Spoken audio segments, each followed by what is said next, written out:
एकीकडे ईव्हीएम आणि त्याच्या बाजूला बॅलेट पेपरवर मतदान घ्या Aditya Thackeray. Election commission EVM machine काचेच्या बॉक्समध्ये नको, आम्हाला सगळ्यांना उघडून दाखवा.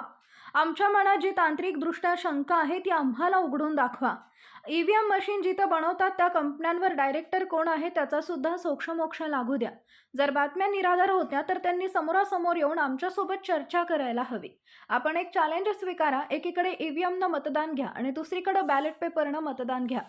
राज्यातील शाळा आधीच्या शिक्षण मंत्र्यांच्या ग्रँड प्लॅनिंगमुळे अजूनही अनेक विद्यार्थ्यांना युनिफॉर्म मिळालेले नाहीत. मनसे शिंदे भाजप. मी मनसे त्यांच्याकडे बघत नाही, मी आमच्या कामाकडे बघत असतो. भाजप शिंदे गटात पक्षप्रवेश गेल्या 2.5 वर्षात किंवा आता पण आम्ही कोणालाही थांबवण्याचा प्रयत्न केला नाही आणि पुढेही करणार नाही. स्वार्थी लोक जे सगळं काही मिळून सोडून जात असतील, त्यांना महाराष्ट्राच्या मराठी माणसाची पडली नसेल, त्या लोकांना आम्हाला सोबत ठेवण्यात इंटरेस्ट नाही.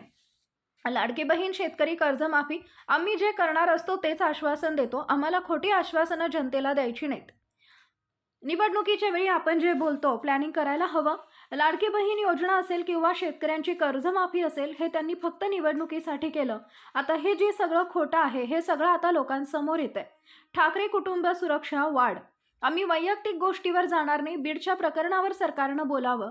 जे महत्त्वाचे राज्यातील विषय आहेत त्याला विचलित करण्यासाठी वैयक्तिक गोष्टीवर त्यांनी जाऊ नये. धनंजय मुंडे. धस. नमिता मुंदडा यांनी जे भाषण केलं त्यांना सरकारमध्ये स्थान नाही का? त्यांच्या मनातलं दुःख त्यांनी मांडलंय. भाजपचे कार्यकर्ते, संघाचे कार्यकर्ते, त्यांच्याकडे सरकारनं दुर्लक्ष करू नये. सरकार जर राजीनामा घेत नसेल तर भाजपच्या कार्यकर्त्यांनी यातून काय समजायचं? मराठी मुद्दा. ईव्हीएम सरकार या सगळ्यांवर काम कधी करणार? आम्ही आंदोलन करत राहू, आवाज उठवत राहू, पण सरकार नेमकं काय करतंय? हे आता आलेलं सरकार आपल्या राज्यातील लोकांसाठी बोलणार आहे का?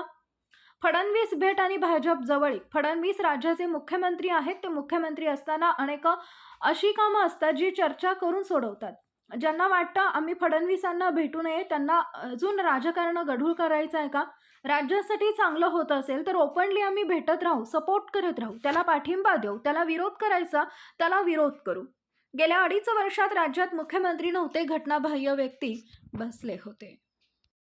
की 12 महिने पण हे सोपं होतं कारण की तुमची सत्ता होती आणि आता सत्ता नसणार आहे, आव्हान असणार आहे. तर मुंबईकरांसाठी मग कशी आव्हान असेल तुमच्यासमोर? एक निश्चित आहे की आम्ही मुंबईसाठी विचार करत असतो सतत, आणि अर्थात वेगळ्या आपल्या सगळ्या जिल्ह्यांसाठी असेल. पण आज जी कामं दाखवली ती प्रामुख्याने मुंबईतली होती. साधारणपणे मुंबई महानगरपालिकेतून असेल किंवा नंतर राज्य सरकारमधून असेल, जी कामं आम्ही केली ती करून दाखवलेली. आपल्याला 2012चं कॅम्पेन आठवत असेल, 17चं कॅम्पेन आठवत असेल. कामं आम्ही करून दाखवलेली ही आम्ही सगळीकडे होर्डिंग्सवर लावली. कुठेही खोटे प्रॉमिसेस नव्हते, आश्वासनं नव्हती. जी कामं केलीत ती अभिमानाने दाखवली.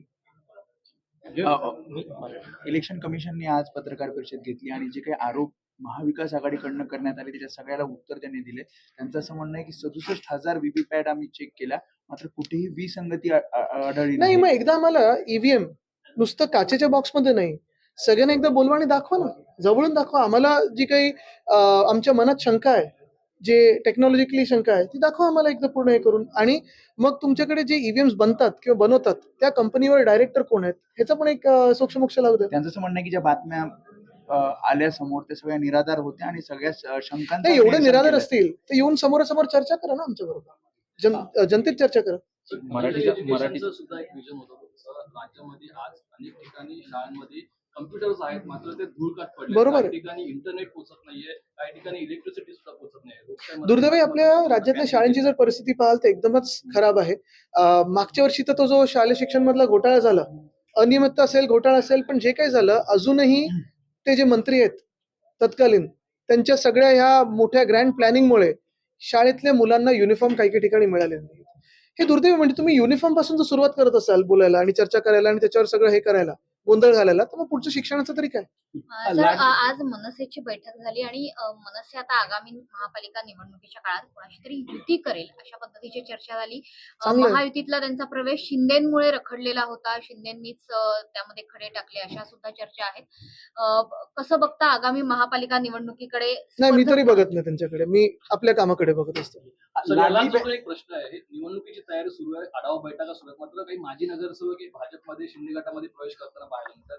काय नक्की? बघा, तुम्हाला सांगू, गेल्या 2.5 वर्षात देखील आणि आता पण आम्ही कोणालाही थांबवण्याचा प्रयत्न केला नाही ना करणार.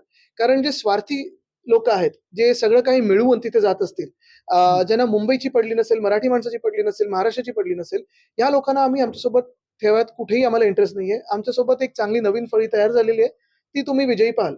लाडली बहन योजना को लेकर सरकार की तरफ से कहा जा रहा है कि बोझा पड़ रहा है सरकार के फंड पर, अब किस माफी को लेकर भी सवाल उठ रहे हैं, आप क्या कहेंगे? चुनाव के दरमियान करते हैं वो पूरी कर दिखाते हैं, और जो नहीं कर पाते वो हम बोलते भी नहीं उसपे, ना मैनिफेस्टो में लाते, क्योंकि हमें जनता को झूठे वादे दिखाने नहीं है।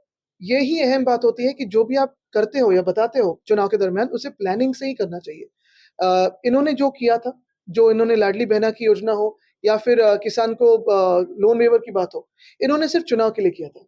हमारी जो योजना थी वो पूरे प्लानिंग से हम कर रहे थे, फिर वो लोन वेवर की हो या लाडली बहना की हो। और मुझे यही लगता है कि जो झूठ है इनके, वो लोगों के सामने आए। इन्होंने सिर्फ इस्तेमाल करके फेंक दिया है लोगों को। आप देख रहे हो, कल कोई कहता है कि आप मेरे मालिक नहीं हो, कल कोई और दूसरा कुछ कहने जा रहा है। लेकिन ये इन सारी बातों में गवर्नेंस कहाँ है, कहीं हम देख नहीं पाते।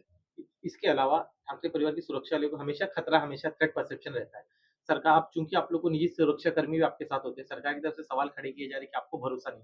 क्या नहीं, मुझे genuinely लगता है मैं आपको जो निजी सुरक्षा बातों पे मिली जाना वो नहीं कहीं चाहता हूँ। जो अभी अगर आप देखें तो भीड़ में जो परिस्थिति है उस पे बात करे सरकार, परभणी में उस पे बात करे सरकार, लाडली बहन है उस पे बात करे सरकार। जो अपने विषय है उससे विचलित करने के लिए कोई भी निजी बातें लाए तो वो उनकी रणनीति हो सकती है। बीड प्रकरणात धनंजय मुंडेंचा राजीनामा पुरावे कसं बघता याकडे धनंजय मुंडे? एक महत्वाची गोष्ट, अहमद धस साहेबांनी जे भाषण केलं किंवा नमिताताईंनी जे भाषण केलं, भाजपचे स्वतःचे कार्यकर्ते जे तिथे त्यांच्यामध्ये रोष आहे, त्या भाजपच्या कार्यकर्त्यांना या सरकारमध्ये काही स्थान नाहीये का? त्यांची जी आज मनस्थिती झालेली आहे, त्यांचं जे मनातलं दुःख आहे, त्या भाजपच्या कार्यकर्त्याला कोण त्यांना साथ देणार आहे? मग जे मी आधी पण बोलत होतो ना, की संघाचे कार्यकर्ते असतील किंवा भाजपचे कार्यकर्ते असतील, जे भाजपसाठी दिवस-रात्र मेहनत करतात, काम करतात, ह्या लोकांकडे सरकारांत असं दुर्लक्षित व्हायला लागले. त्यांचे मर्डर झाले तरी कोणी अटक करत नाही किंवा राजीनामा घेत नाही. तर मग भाजपच्या कार्यकर्त्यांनी नक्की ह्याच्यातून काय समजायचं? मराठीचा सर, मुद्दा, इलेक्शन कमीशन की मराठीचा ओर से दिल्ली के चुनाव की तारीखें डिक्लेयर कर दी गई है। इलेक्शन कमीशन ने ये भी कहा है कि ईवीएम पे जो आरोप लगाए जा रहे थे, वो ईवीएम के आरोप सब झूठे हैं, ईवीएम को भी हैक नहीं होता। वीवीपैट को भी लेकर उन्होंने कई बातें की है, जिसको ईवीएम हैक होता है, नहीं होता है, ये उन्होंने चैलेंज अगर स्वीकारते हैं तो लोग दिखा सकते हैं, जागतिक एक चैलेंज निकालिए, कर सकते हैं इस पे। दूसरी बात यही होती है कि चलो ना फिर एक एक्सपेरिमेंट करते हैं, ईवीएम साइड में रखते हैं और उसी के बाजू में हम बैलेट पेपर रखते हैं, देखते हैं कैसे वोटिंग होता है। और सबसे अहम बात यही है कि अगर आपने देखा होगा तो इलेक्शन कमीशन का जो बर्ताव था पूरे 2024 के चुनाव में, फिर वो लोकसभा का हो या फिर विधानसभा का हो, उनका बर्ताव entirely compromise commission of India ऐसे था, और ये मैंने नजदीक से देखा है। मराठीचा मुद्दा वारंवार उपस्थित केला जातोय. मराठी तरुणांना नोकऱ्या नाकारल्या जात आहेत. अशामध्येच काही दुकानांमध्ये मराठी पाट्या अजून देखील लावल्या नाहीत. आपल्या पक्षाकडून त्या दुकानांना काळं फासण्यात आलेलं आहे. यावरती काय प्रतिक्रिया? पण आता सरकार कधी काम करणार आहे याच्यावर? आम्ही आंदोलन करत राहू, तुम्ही हे बातम्या दाखवत राहाल, आपल्या लोकांना दुःख होत राहील. पण कुठे ना कुठेतरी जे बहुमताचं ईव्हीएमचं सरकार आलेलं आहे, ते आपल्या राज्यातल्या लोकांसाठी बोलणार आहे का? कारवाई होणार आहे का? आपण आणि चुनाव उद्धव को लेकर ठाकरे आप यांनी लोग को क्या घेतलेल्या राय देवेंद्र होगी? फडणवीसांच्या भेटीनंतर अनेक चर्चांना उधाण आलेलं आहे. पालिके निवडणुकीपूर्वी या भेटींना खूपच असं महत्त्व दिलं जातंय. नेमकं काय आहे? हे बघा, एक आहे ह्याच्यात की ते आत्ता तरी राज्याचे मुख्यमंत्री आहेत आणि राज्याचे मुख्यमंत्री असताना अनेक अशी विषय असतात किंवा कामं असतात, जे तुम्ही चर्चा करून सोडवू शकता, राज्याचेच असतात ते. त्याच्यासाठी मग गेल्या 2.5 वर्षात आपण आणि मुख्यमंत्र्यांना भेटला आणि ज्यांना हे वाटतंय की भेटू नये, त्यांना अजून राजकारण गढूळ करायचंय का? आम्ही हाऊसमध्ये दोन्ही बाजून हेच बोललेलो आहे, की जर राज्यासाठी चांगलं काही होत असेल, तर ओपनली आम्ही जे काही राज्यासाठी चांगलं असेल त्याला सपोर्ट करत राहू. ज्याला विरोध करायचा त्याला विरोध करू. गेल्या 2.5 चुनाव को लेकर वर्षात आप लोग भेट की नाही क्या झाली रणनीति होती. रहने वाली? गेल्या 2.5 वर्षात राज्यात मुख्यमंत्री नव्हते ना, घटनाबाह्य व्यक्ति बसली होती. आज मुंबई के विजन पर आपने चर्चा की, बीएमसी चुनाव को लेकर आपकी क्या रणनीति नहीं, ये होगी? विजन नहीं था, ये जो करके दिखाया वो था, विजन अभी आने वाला है। Sir, one nation one election के बारे में आप क्या बोलना चाहेंगे?